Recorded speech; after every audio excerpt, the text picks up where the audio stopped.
So in this section, guys, chapter 5, section 3, we're going to start to learn about some special shortcuts for proving that triangles in particular are congruent.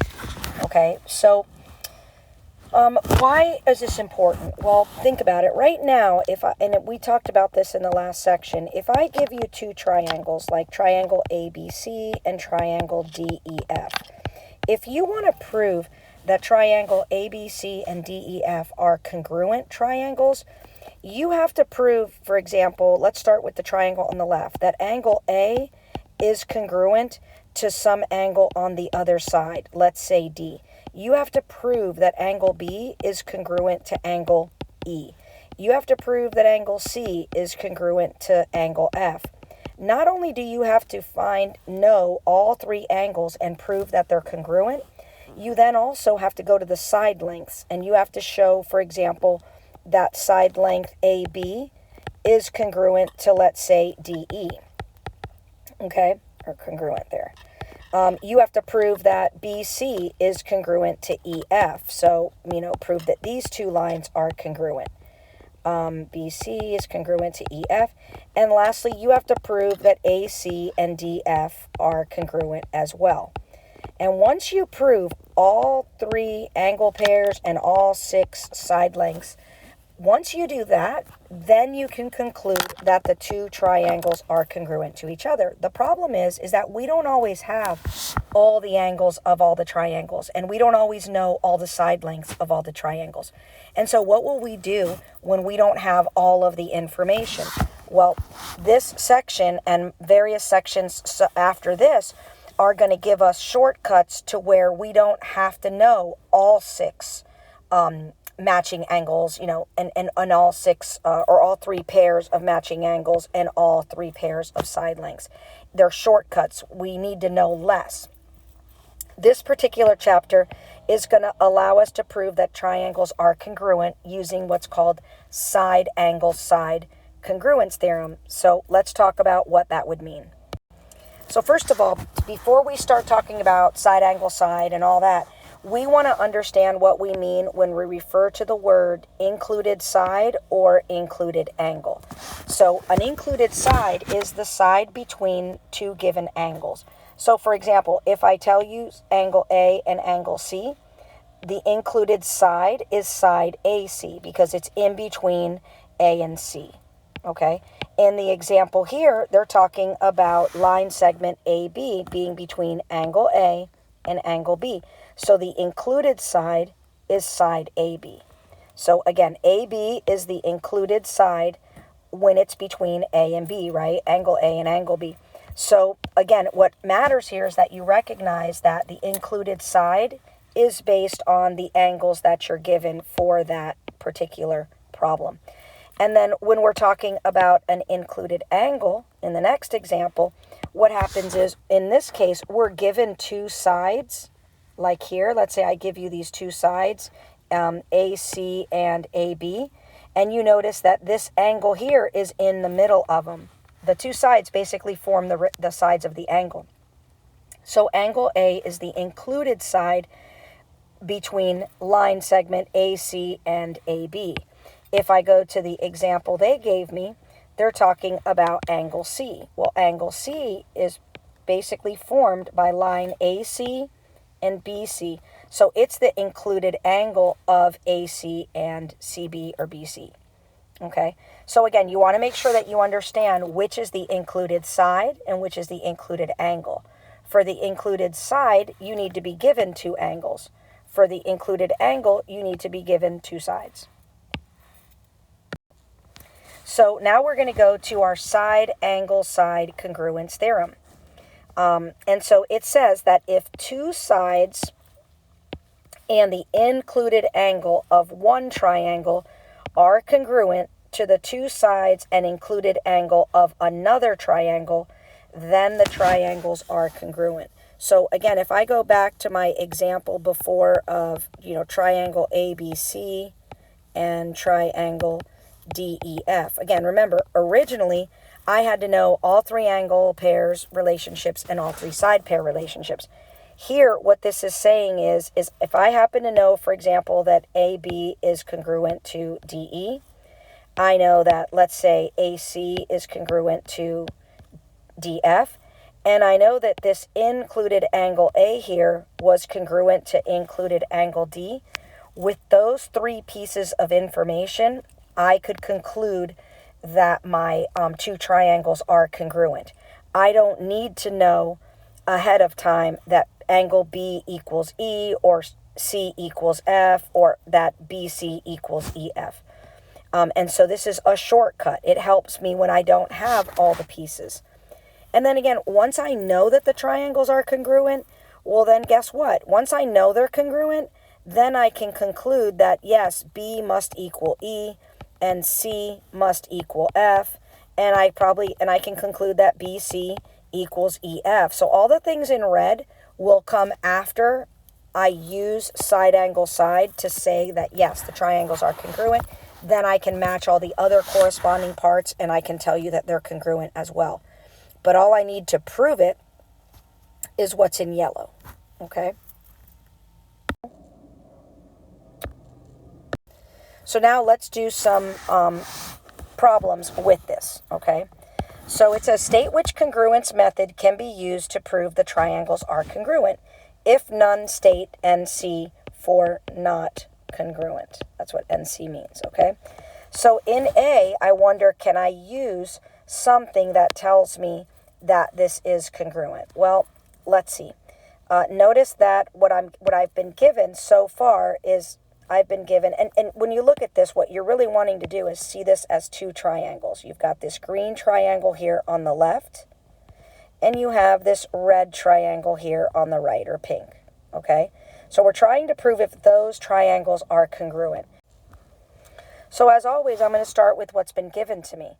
And I noticed that they gave me that this angle here is congruent with this angle here. So I have an angle. They also told me that this side is congruent to this side. So I have that. Now, I don't have enough information. I mean, it looks like the line that breaks these into two is perpendicular, but that would be a guess, and I can't guess in math. The only other side that I can that I know is going to be equal is the this side that they put in the middle. Notice when they did this, this red line is the right side of the green triangle, and it's the left side of the red triangle. I know that this line is equal to itself, right? Because of the reflexive property. So what I have here is two sides and an angle. Unfortunately, the angle that I've been given is not the included angle, okay? So this is not the included angle, and because it's not the included angle, I can't use it. So this would be not congruent. For the side angle side postulate to work, if these are the two sides that I've been given, this would be the included angle here. But I don't know that this included angle equals this included angle, right? So since I don't know that, I can't do anything about it. It's just not. When I go to B, I do the same thing. Again, I'm going to start out by looking at what's been given. And in B, I know that this angle equals this angle. I know that this side equals this side. I know that this line that was drawn down, because of the reflexive property, I know that this side equals itself. And so notice what I've been given here. I have, if I, do these into like colors, right? I see that I have the green triangle, I'm going to have the red triangle, right? Or pink. Notice that I have a side, the included angle, and another side. So this is a side angle side scenario. Notice side, included angle, and side. So this is congruent, definitely congruent, and it's congruent because of the side angle side there. Okay, so this one worked. Same thing here. I'm going to kind of keep going. I'm going to go to C, and I'm going to do all those same things. Again, notice that this angle here has two tick marks, and this one has one. So those two angles are not congruent, right? This side and this side are congruent. And I do know, because of vertical angles, I know that this angle here is going to equal this angle here. So what I really have is one congruent angle there, and I have one congruent side. That's not enough for me to determine that these triangles are congruent. And so again, this is going to be an NC because I just don't have enough information. When I go to D, I start looking again at what I've been given. Notice that they gave me this angle and this angle are the same. So let me just mark it here. But those two angles are the same. Again, let me just kind of do it like we've been doing it. I've got the green triangle here. I've got my red triangle here. And so I'm trying to see, what is equal. So I've got that angle there. Notice this side is equal to this side. And again, reflexive property tells me that this line that I draw straight down, this side, it's kind of a shared side, right? It's going to be equal to itself. So again, notice that you have a side, you have the angle between the other side, and here's another side. So you have the side, the included angle, and the side. So again, this is going to be congruent using the side angle side theorem. Okay. Notice over here, you've got side, angle, included angle, and side. And so you do have it. And then we're going to go to the last one. We're going to go to E. And again, we just take our time. Notice in E, I have this angle and this angle are congruent. I have this angle and this angle are congruent. And I know that my right angles are also congruent. So I have all three angles being congruent to the other triangle. However, I don't have any sides, right? I have no information about the sides. And unfortunately, then, I can't state right now that these two things are congruent. They might be. I just don't have enough information yet to do that. So far, only D and B met the criteria. We go to the next one. Is there enough given information, again, given information, to prove that the triangles are congruent? If there is, state the postulate or theorem. All right, so we're looking at our triangles. Notice there's lots of triangles in this picture. But the ones they're talking about, let's kind of mark them, right? We're talking about triangle ABE. Well, ABE would be this triangle here. Okay, that's triangle ABE. And then the other one is triangle CBD, which overlaps it. Okay, so it's this outer one. Okay, and so that's going to be a little bit tricky. Sometimes I do recommend, you might want to pull the triangles out and separate them if you struggle to kind of understand the overlap. Okay. Bottom line is, remember that you can always use the fact you got triangle ABE and triangle CBD. So notice, again, A goes with C. So does angle A, is it congruent to angle C? Let's see, right? Let's go into our picture. Angle A and angle C, we don't have any information about. So unfortunately, we can't use A and C. How about angle B and angle B, right? Well, there are really two parts of angle B, right? The first triangle is really angle ABE, and then the second part is triangle CBD, like that, okay? So are they the same? Well, let's think about that, right? Let me kind of erase this a little bit, right? Let's go over here. We know that this angle right here equals itself. Whatever that angle is, that little red angle, but we do know that this piece here equals this piece here.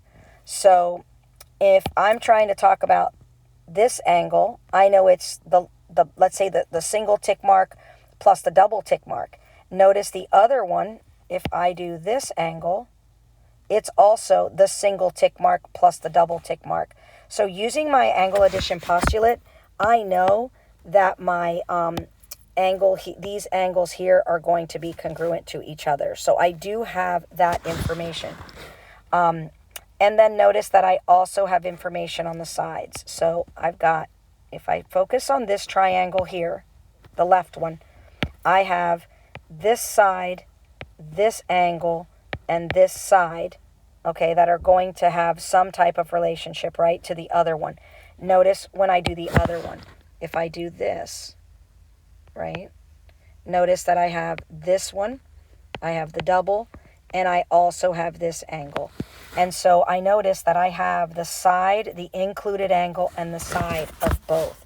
And so, yes, I have enough information to show that triangle ABE is congruent to triangle CBD because of side, angle, side. And that was a little bit difficult to see when they were in the same drawing.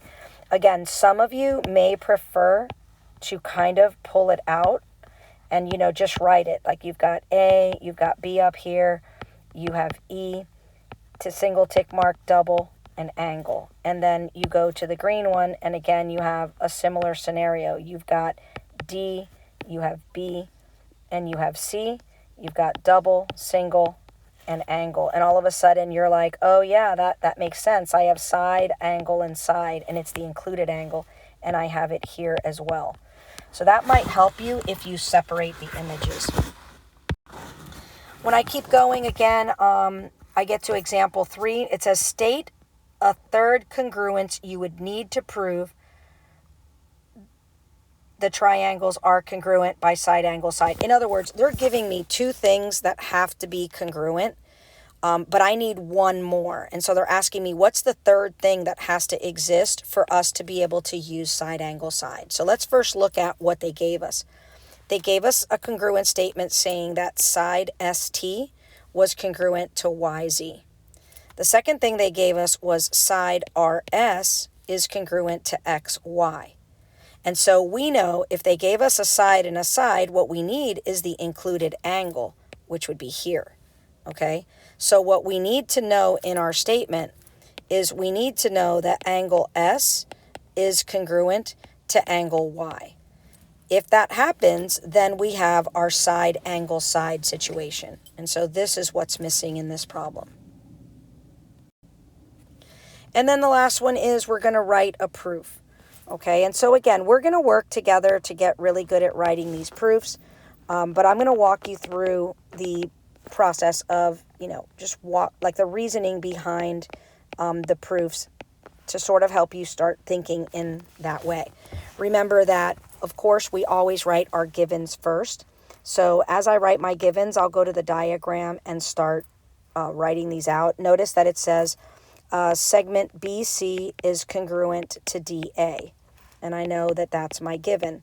So when I go to my diagram and I try to identify that, I see that this line here is congruent with this line here. That's what that statement is saying. The second given is really important as well. They said that line BC is parallel to AD. And again, that's still under the given. And when I come to here, I see that BC is parallel to AD. Now, the fact that they told me these are parallel is a really big deal. Because remember, once we know 2 lines are parallel and they're crossed by a transversal, we can start to use things like alternate interior angles or consecutive and things like that. And we might be able to come up with some things that are congruent. So I'm going to start proving. Now, notice I have a side, right? I'm going to need another side, and I'm going to need an included angle here. So I'm going to try to identify what side can I prove easily. And I noticed that I can prove that side CA equals itself. And I know that it does because of the reflexive property. So I know that AC or CA is congruent to AC, right? And I know the reason that I know that's congruent is the reflexive property. Anything equals itself, right? Property of congruence. So now notice that I have 2 sides in the upper triangle are congruent to 2 sides in the lower. Again, if I can get the included angle, I'm good, right? So which is the included angle? Well, that would be angle C here, and it would be angle A. So I've got to prove somehow that angle A is congruent to angle C. Now, when I look at this, remember we talked about the fact that these lines are parallel really matter, because this line AC really serves as a transversal. And so notice that this angle that we're talking about and this one, these end up being alternate interior angles. And so we know that angle A and angle C are congruent because of the alternate interior angles theorem. Okay, that theorem says, or congruence theorem, that when two lines are parallel and they're crossed by a transversal, their alternate interior angles are congruent. So that's the next thing we proved. So now notice that we just proved side, included angle, and side. Everything we need to prove that the triangles are congruent, we've already done. So let me put what we're trying to prove. Remember, that's always the last thing we write on the left here. So 4 is going to be that triangle ABC is congruent to triangle CDA. I'm going to write this exactly as it is in that last step.